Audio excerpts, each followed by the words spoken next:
Hi, welcome to a new video dedicated to a new compact micro FPV brushless racer. This is a new project from Diatone. This is a Rabbit 249 Plus in HD version. What does it mean? It means that this super tiny 2-inch FPV racer is equipped of a combo here, a Runcam Split Mini able to, of course, broadcast your favorite FPV signal, okay, in the air, but also able to record in 1080p up to 60 frames per second online without extra latency your actual FPV flight. So that's great, and this model comes after some other competitor, for example the SPC maker Key One, for example, I reviewed some time ago. So what we have a super compact machine, okay, under 100 grams. We have Runcam Split Mini 2 for the HD camera solution, but also for the video transmitter, another Runcam solution, the TX200U, okay.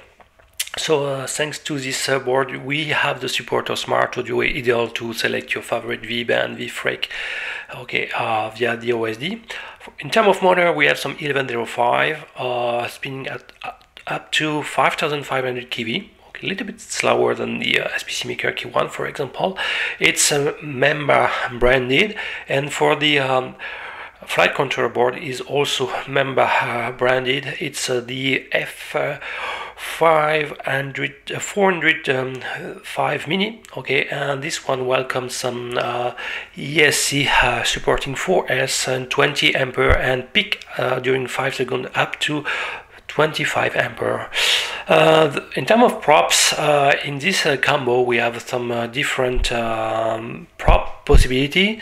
I think either you want to fly more in 4S, we have some 1940 format, but if you want to fly more in 3S, they also include some larger props. So now let's discover this bundle. Okay, open the box, and first things, I want to show you something inside the box. There is 2 stickers inside saying that the default is for 3S LiPo, but you can still use it in 4S, but need some PID tuning.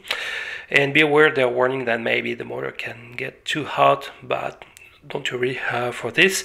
And you can find more information in diatone.us. Okay, so let's now discover a little bit the content. I already pre-installed some elements. So the machine comes with 2 sets of props, 2 different sizes. I already installed the longest version. As you can see, it's fitting pretty well the frame. There are some 25-40 props, crystal one, clear one, so minimizing the potential prop inclusion. Okay, so I already pre-installed. Thanks to the bags of M2 screws, they're the largest one. Okay, here's this one. They are some 7 millimeters long, and all of them are ending with a blue Lockheed thread locker. So be sure of that, to check that, and they can also be used, this one, if you want to install the machine with the prop guard. So I will start to give some information about the weight. For example, let's measure the prop guards. Crystal one as well, for minimizing the prop inclusion. Each of them weighs 1.2 grams. Sounds correctly solid, but you know, versus time for beginners is not really a beginner machine, so I don't advise to install them. We have this bag of plenty of M2x7 X screws, ending with the Lockheed blue thread locker. Already pre-installed 8 of them on the props, okay, but you have plenty of spare. We have also another bag with a collection of different M2 series, 2 of them in each small transparent packet from 3mm up to 9mm, so can be nice if, for example, you need some. We have a spare wrap boot strap, okay, band strap, Velcro band strap to lock, but there is one already pre-installed, that's good. We have this small connector for the flight controller, okay, to make your connection, okay. I probably shipped with the default member board. We have this 3M here pad, okay, to soft the situation, probably to be used as landing gears or some stuff like this. Okay, we have another bag where we have a free male XT30 connector, 2 nylon screws, nylon, yes, not in metal, and they have to be used in replacement. Okay, here on the bottom side of the frame, exactly here, you can find them. Okay, so you have the X screw here, and they are locked the front canopy structure here, so you have to insert the bolt here. Okay, so probably there are some spare one, and the more important will be this micro tiny bother. So out of the box is not installed. Of course, you can always do the bother for the poor man, so by let ringing your motor and ESC, thanks to barely or suit or barely configurator option, or you can use this physical and more louder bother. Weights approximately 1.3 grams.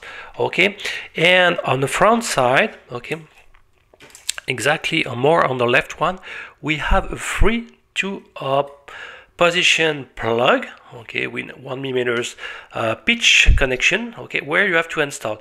But be aware, in this case, it will be a little bit tricky to after to insert the bother behind the runcam split mini. Is not impossible, just a little bit tricky, okay, like this, and it will in practice probably limit a little bit the maximum deviation, the maximum tilt orientation of your runcam split mini.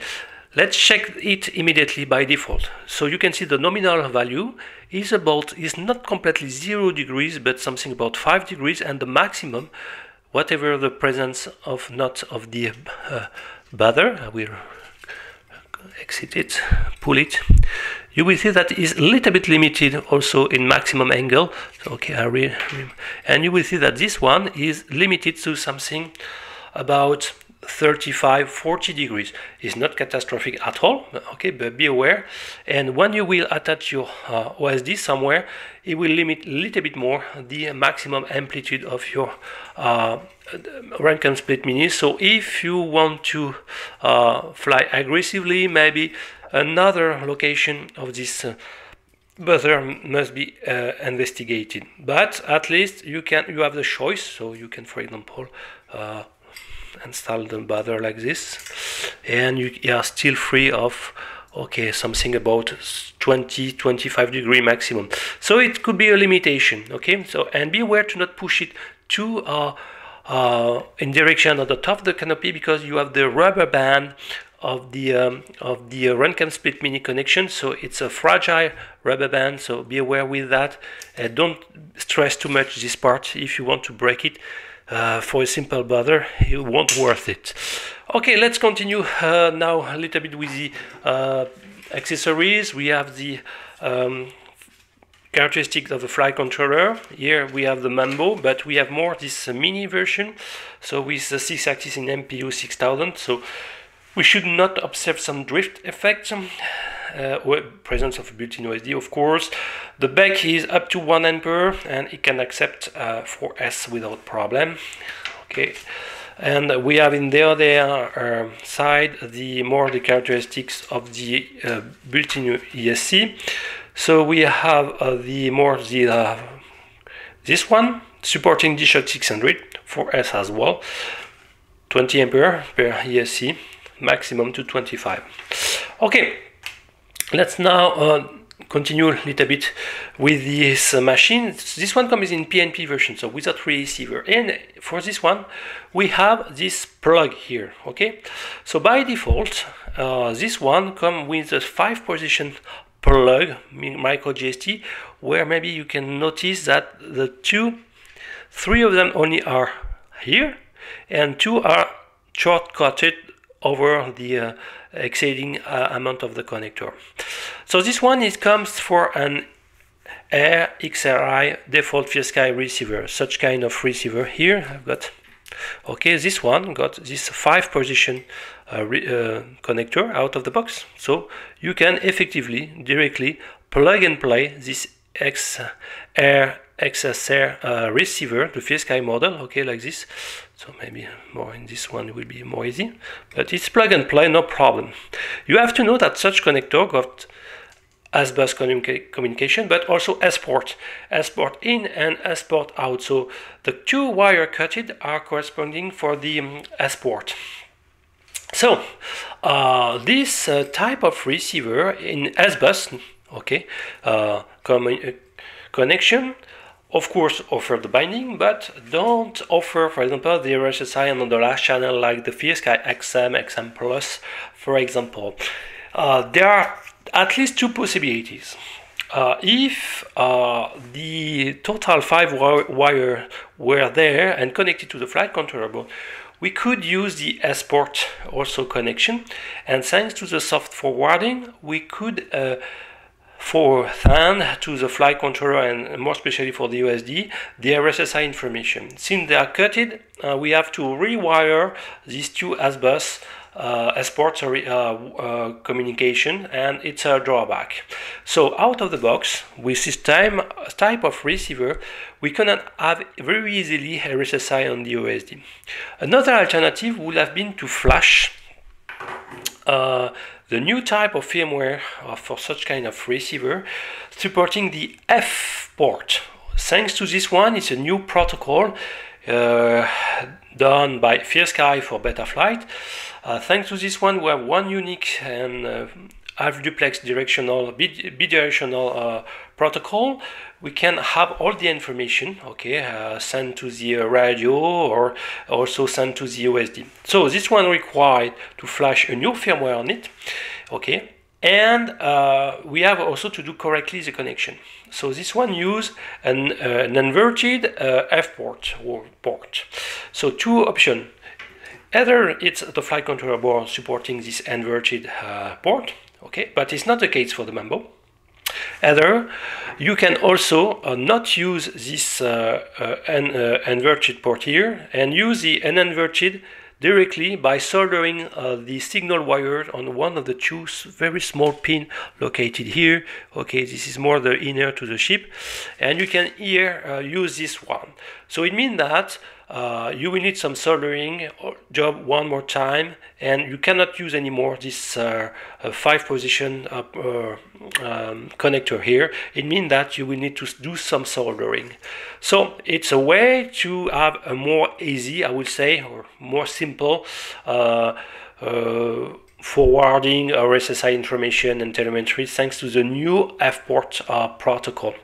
So whatever, we need soldering, and this is why I won't use this type of receiver. It doesn't mean that it's a bad one, it's an excellent one, but I will use more this time of micro open sky receiver, super compact. I will reduce the length of the antenna, okay, because it's a little bit too long. I will save some weight. This one weighs about 0.9 grams standalone, so I will be around 0.7 gram when the antenna wire will be reduced, shorted, okay, cutted, of course by respecting the 3.2 centimeters about the HLD part, okay, for the 2.4 gigahertz. Okay, so about less than 1 gram, and I will need also to solder. So this is why I will pick up more this option. Whatever, if I want the RSSI on the USD, whatever I will use this one, I will need some soldering job to solder the signal wire here on the uninverted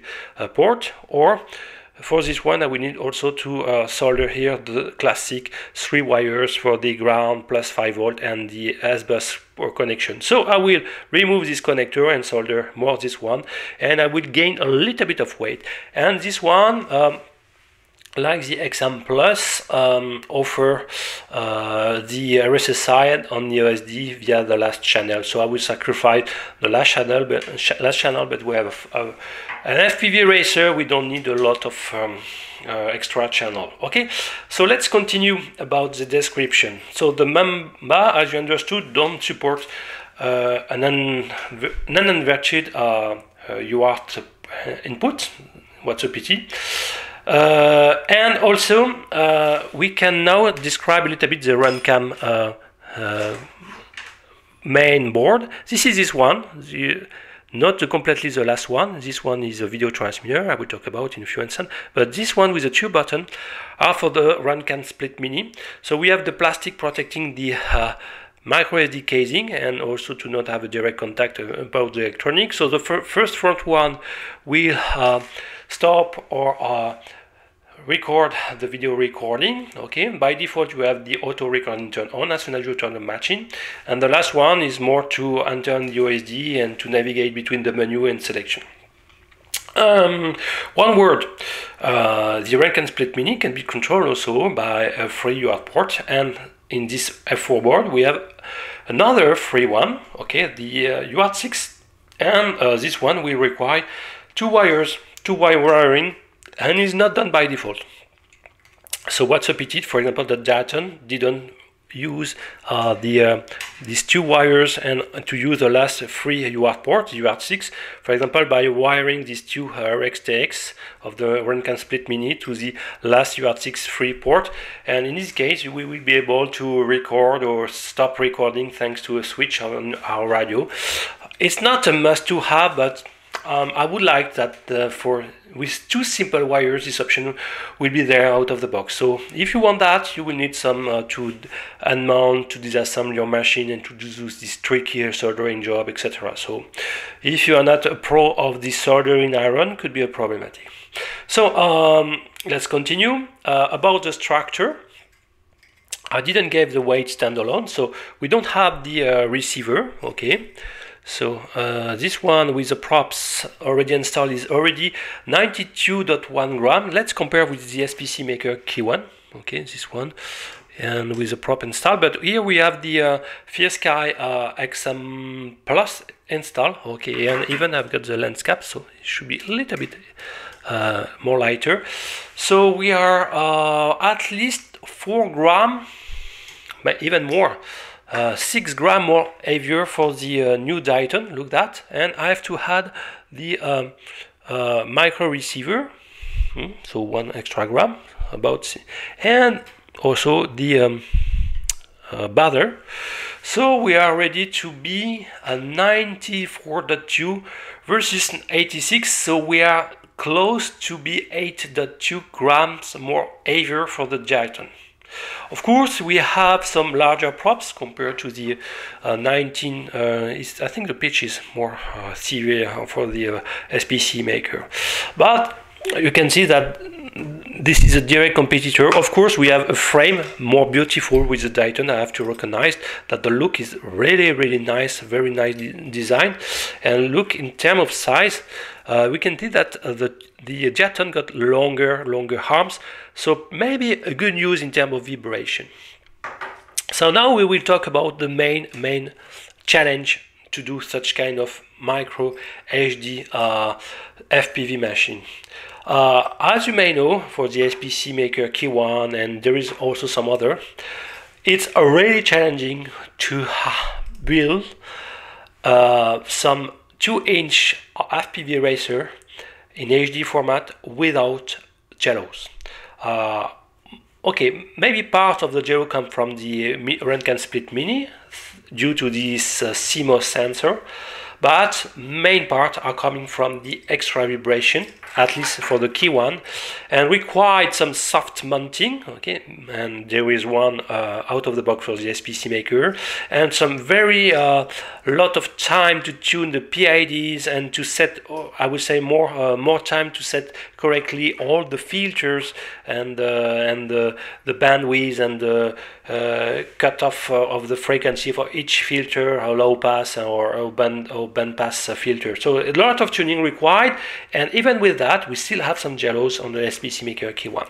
So now the real question will be, is this Diatone will be jello free? And I don't think it will be. I didn't not yet flew it, but I don't think so. In terms of structure, we have a full carbon one, 3.3 millimeters, okay, or 3 millimeters, I would say, but we have something a little bit more than 3 millimeters, and the arms are longer, so a little bit more flexible, but not catastrophic. We will gain probably in terms of stability, but the vibration will be probably more here. And as far as I know, I don't see any specific soft mounting pre-installed on the motors. So motors are some Mamba branded, some 1105, I already said, 5500 versus 6000 kV for the key one.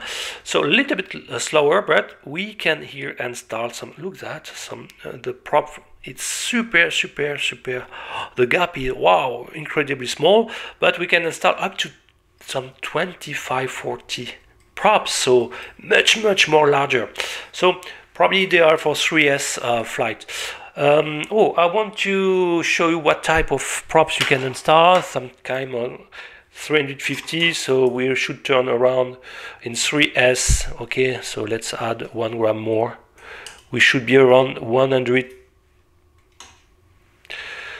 Should be around 125 grams in 3S, and with this 4S 500 milliamps we should be more heavier, of course, but we are about 152 grams approximately. So we have a machine in 3S between 125 up to 150-60 grams in 4S. It's up to you. So definitively more heavier. Okay, so you have to take into account that. Let's continue the tour. In terms of okay, I talk about the maximum tilt angle, but look that the lens is not directly protected, I found, from the frontal crash. But I like the frame, not problem. We have a 60-30 connector, a small caps rear to filter out most of the, I hope, most of the motor interferences and electrical noise. Okay, everything is clear, easy to access. It's more protected than the SPC maker. Look more longer, but the body is more shorter for this one. So longer arm, shorter body, shorter arms, longer body for the key one. Maybe the main difference. We will see more an H tractor, more an X one for this one. But the look is, I really like the Diatone looks, really very nice. If you want to maybe have an intention about the durability of the structure, I'm a little bit afraid about the upper structure. The screw is here, but attached here with some, I hope it's metal bolt here, because if it's not, it's nylon. I'm afraid that they will be broken, and if in case of crash like this, touching the ground like this, I'm afraid that it will be ejected, pop out completely if it's not some metallic bolt. So it could be a weak point here. Okay, so you have to pay attention. The video transmitter is installed here, and no switch button directly visible. It's not a big problem because everything can be tuned via smart audio protocol via your OSD. That's great.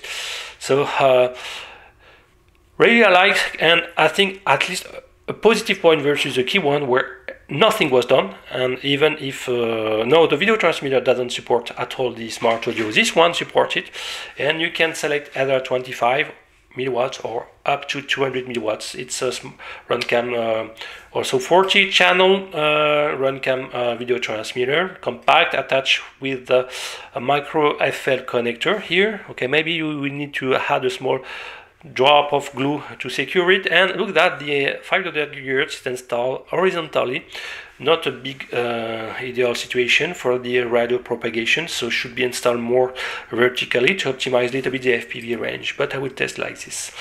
So I make the tour. So you understood that I will need some soldering, okay, because I want the RSSI on the feedback of my OSD. If you don't care, just plug this type of receiver. It will work out of the box. It's pre-configured in S-Bus configuration, so really install the Air XSR this receiver and it works, and everything is tuned out of the box in terms of PID, but only for 3S setup. So we test first in 3 and I know that when you want to buy such kind of machine, you want something not to be a pure acro flyer, but also to make some smooth, fast, low riding situation. So I will shoot, of course, such kind of situation when I will be in the field, of course, and I will try to compare both rendition of the HD recording between the SPC Maker and Key1 and this Diatone R249+HD. So I have to also install the battery, and we'll see everything. Okay, so now soldering job, then Betaflight configuration to check a little bit what is here, and maybe do some little optimization, at least for the flight mode in my case, and probably for the OSD layout, because I hope I will have more the RSSI displayed here. Let's go. Okay, so the job is done. First things, you can finally install the micro battery and tape it vertically on the right side of the behind the rear side of the Runcam Split Mini 2 camera. Okay, and then the battery down, nose down. It fits well and it's not blocked by the by anything, so it's great. You still keep the amplitude to down tilt to up tilt. Okay, so no, that's a good point. And look at that, now I install this open sky FierSky receiver. I of course didn't shrink it and install the tube like this. I reduce a little bit the 2.4 GHz antenna, okay, to not have an extra long wires. And you can also try to play a little bit with the zip ties to install more vertically the 5.8 GHz counterpart. Okay, so now it's done, ready to bound. I already bound it before to install, of course, the receiver.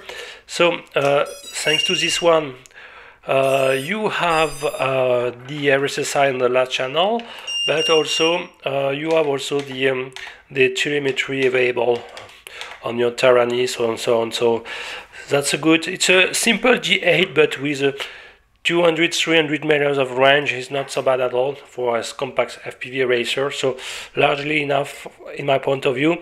Of course, if you want more, you can install this RXSR from FierSky, but if you're on the RSSI, no miracle, you are also to play with the soldering iron. So now let's go in Betaflight, configure everything, okay? And oh, I forgot to mention to give the total weight, at least in 3S.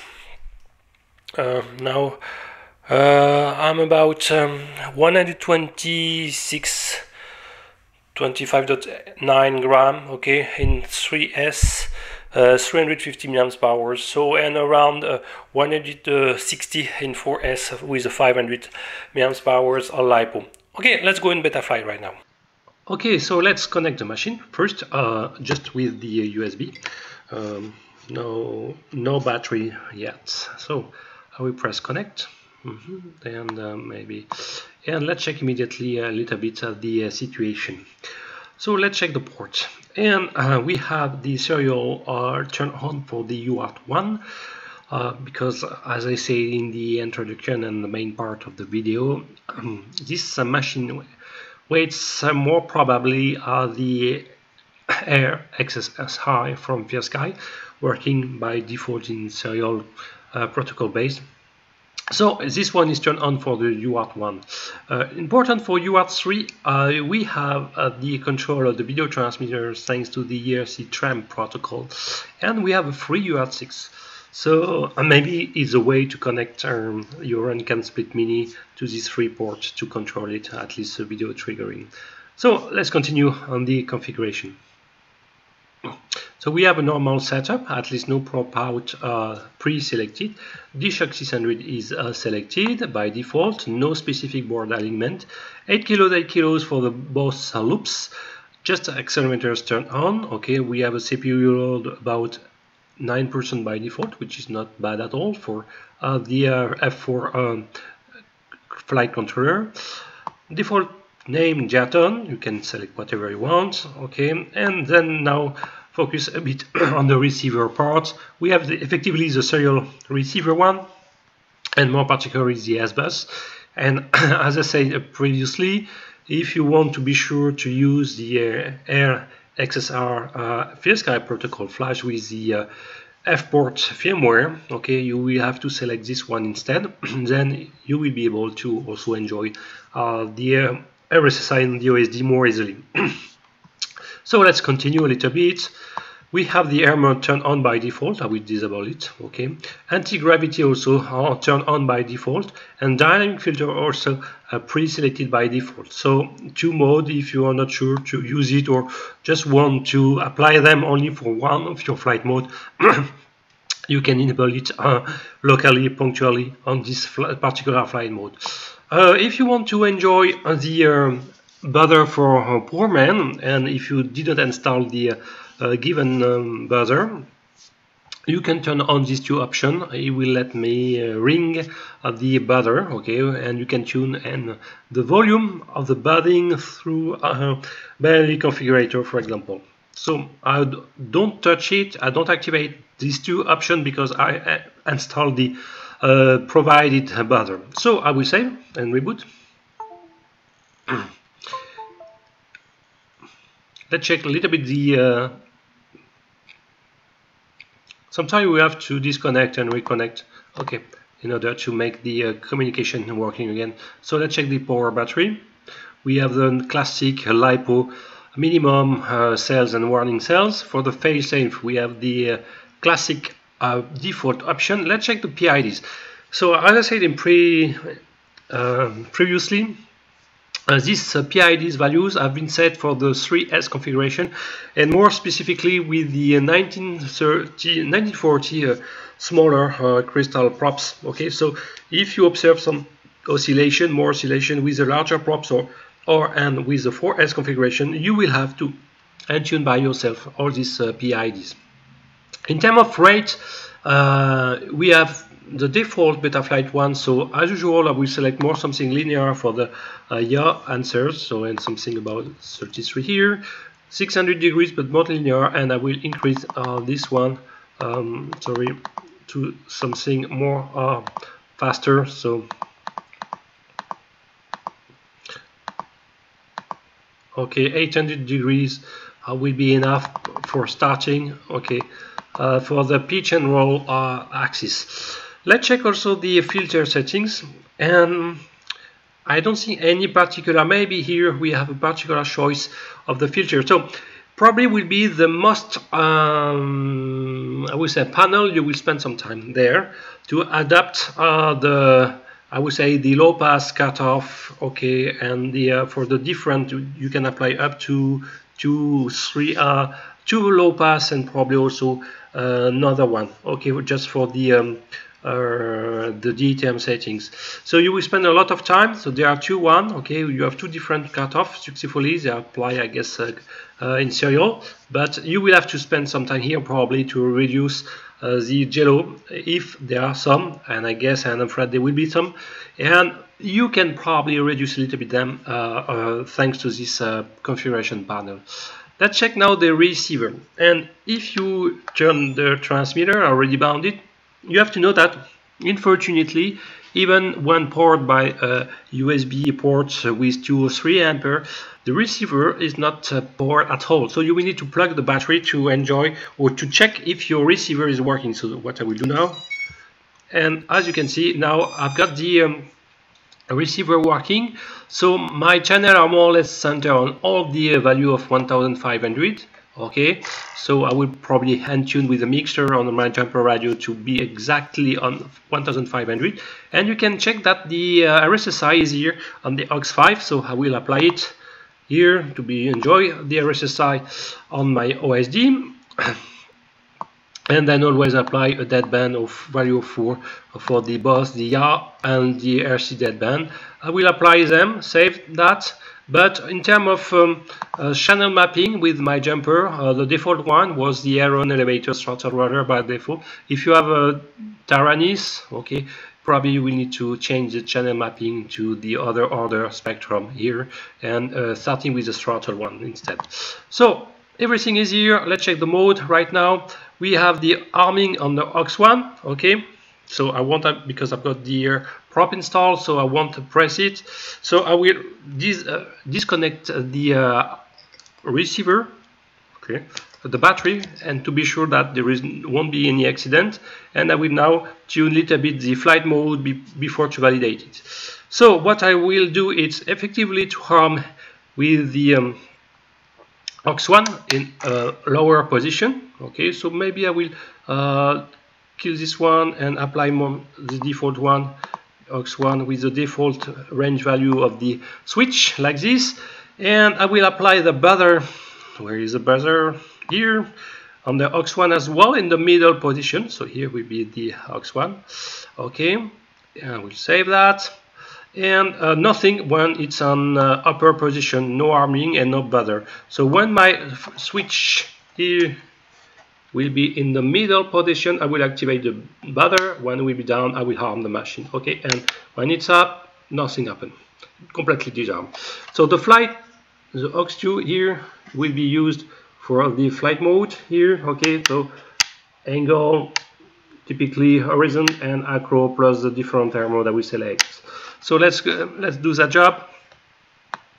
So let's start with the angle, with aux2 as I said previously, and upper position, horizon in the middle, and then I said acro. Okay, so it's a default flight mode in any beta flight, clean flight, whatever flight. And then I will add anti-gravity. Okay, so remember that the dynamic filtering is turned on by default, and I will also add the air mode as well. Okay, here and on aux2. Great.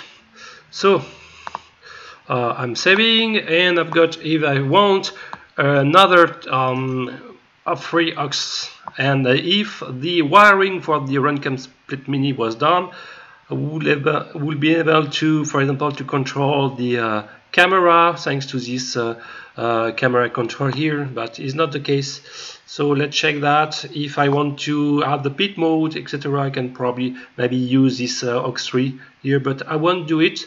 And let's go now more for the OSD layout. Sorry, so as you can see, by default we are thinking that we are in NTSC format. That I will do. I will check that I'm metric. I will remove the craft name because for me is useless. I will also apply the okay, what we have the timer 2. What is this one? Okay, so let's check that. We have a lot of options. Average cells, I will remove it, and there are probably some other elements, so let's continue. And I will apply the RSSI because now it's available for my personal choice.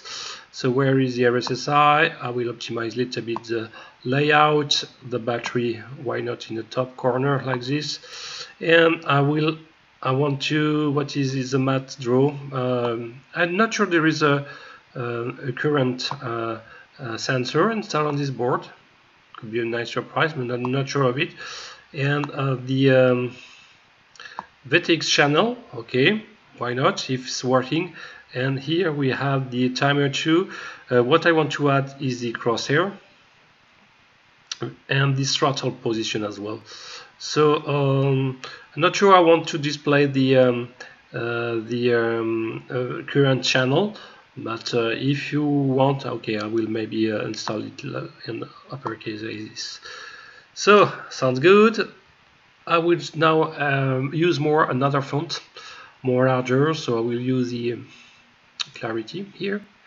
Okay, upload the font. It will take a couple of seconds to load into the board these corresponding fonts, and when it's done, it's rebooting.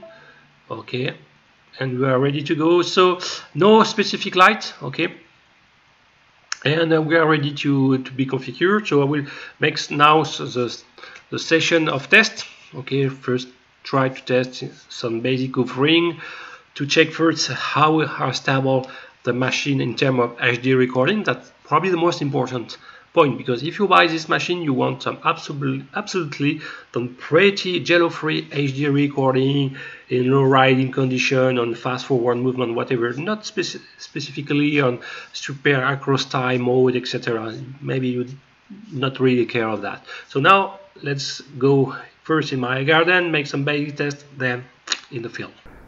Okay, first in my Banggood I will test in very slow condition Boss machine, the new Diatone R249+HD with the SPC Maker Key 1, this direct competitor. Both machine will be flew in 3S with exactly the same battery. We have more or less the same time of props. Okay, so I will install more of the nominal props advertised in the packaging, so the 1940 model. Okay, and I have been told that all the PID and setting have been optimized, at least I guess, to reduce the amount of jello with this prop. So we will compare side by side these two machines. Today is wind free, so will be probably the best situation to compare. I will practice some very slow forward and backward movement just to show you the amount of potential jello. Let's go. So I will plug the Diatone first, beeping, turn the radio. Okay, check on my goggle that recording is well. Yes, the red dot is flashing, so, and as you can see, it's not super visible. I don't see really some flashing light. Maybe here. Okay, the blue. Yeah, yes, the blue is okay. So sorry, I did a false information. Yes, it's visible by the bottom side. Okay, so let's harm the machine, and I will fly in angle mode with basic rate, slow rate. Let's go. Okay, so in terms of motor, I don't hear a lot of vibration, so sounds good. And I will just fly smoothly, but maybe I can notice some little strange vibration. So as you can see, I'm flying super smoothly, and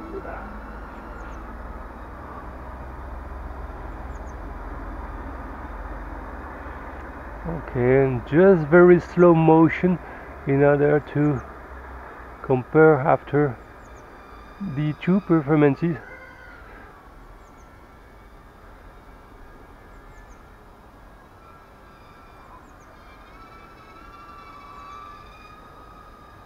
Okay, so it's not the race time now, it's just the slow motion time to check if this machine can be jello free in slow motion, because I guess it's one of the application you want to use this machine. Okay, I hope I have enough recording now. Okay, so now it's time to go for the SPC Maker. Okay, so now plug the SPC Maker. We wait that the blue light is here, is much more visible. We start to flash. Okay, yes, flashing. So recording is here. Turn on the machine. Let's arm the machine and let's go. And let's see, in the same situation,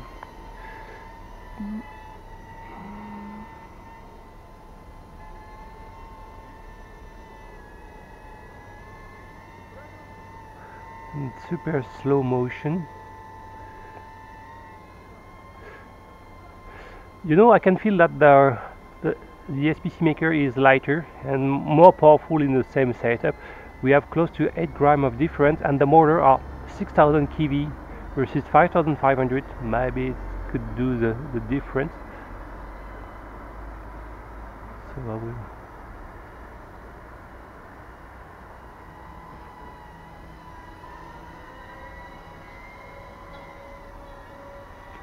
try to capture some slow motion in order to compare for a side-by-side comparison.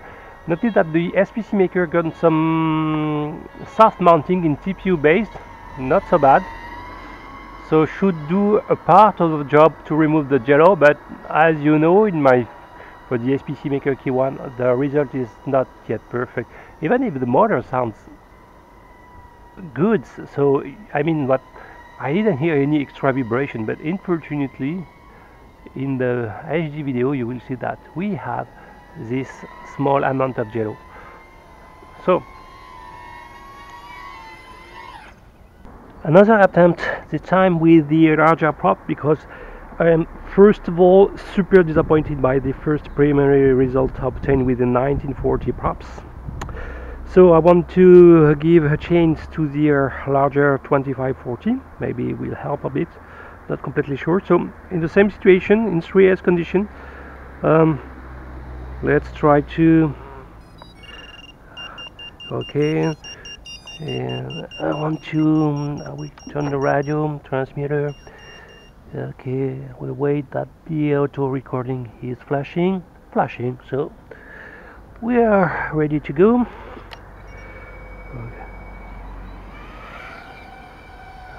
More silent machine in with these props.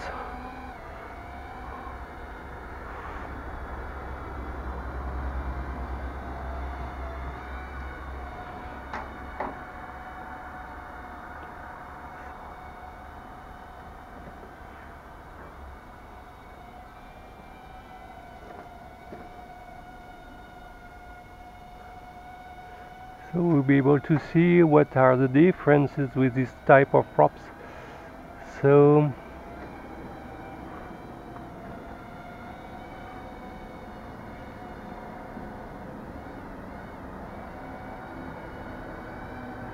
if it's improving a bit the situation, but I'm afraid once not so much.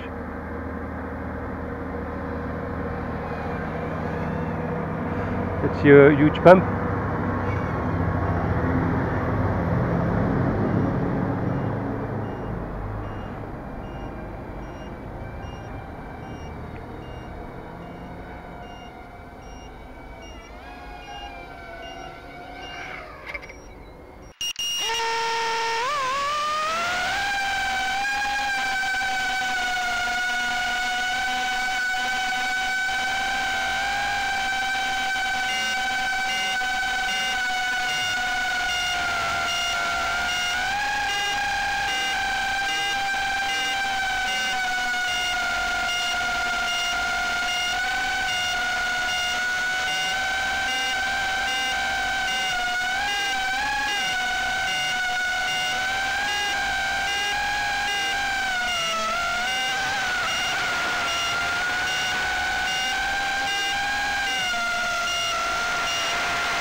Okay, so I will stop the actual review of the Diatone right now.